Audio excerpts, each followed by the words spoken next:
اعوذ باللہ من الشیطان الرجیم، بسم اللہ الرحمن الرحیم۔ اسلامی معلوماتی ویڈیو شروع کرنے سے پہلے تمام دنیا کے مومن مسلمان ماؤں بہنوں بیٹیوں کو اور تمام امت مسلمہ کو ہماری طرف سے سلام، السلام علیکم ورحمۃ اللہ وبرکاتہ۔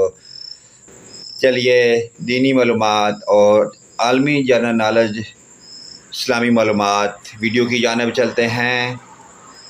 سوال: حضرت خدیجہ کے والد کا نام کیا تھا؟ جواب: خویلد بن اسد۔ سوال: حضور پاک صلی اللہ علیہ وآلہ وسلم کے نکاح میں آنے سے قبل حضرت خدیجہ کا ایک نکاح ابو حالہ سے ہوا، حضرت خدیجہ کے دوسرے خاوند کا نام بتائیں۔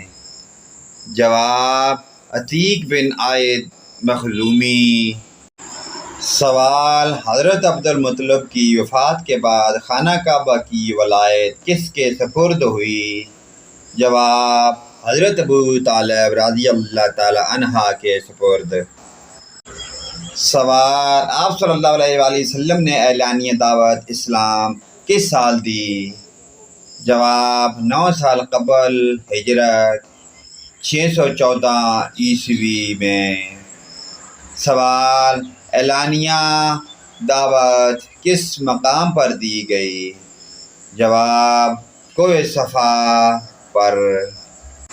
سوال: آپ صلی اللہ علیہ وآلہ وسلم کو نبوت کس عمر میں ملی؟ جواب: 40 سال کی عمر میں نبوت ملی۔ سوال: پہلی وحی کا دن کون سا تھا؟ جواب: پیر کا دن تھا۔ سوال: پہلی وحی کون سا فرشتہ لے کر حاضر ہوا؟ جواب: حضرت جبرائیل علیہ السلام۔ سوال: پہلی وحی کس جگہ نازل ہوئی؟ جواب: غار حرا میں۔ پیارے دوستو، ان پیاری دینی معلومات کو آگے اپنے والدین، رشتہ داروں، عزیز و اقارب کے تمام مومن مسلمان بھائیوں کے ساتھ شیئر کریں۔ اللہ پاک کی ذات ہمیں ان پیاری دینی معلومات پر اور 5 گانا نماز پڑھنے کی اور ان پر عمل کی توفیق عطا فرمائے۔ ویڈیو اچھی لگے لائک، کمنٹ اور شیئر کریں، آمین یا رب العالمین۔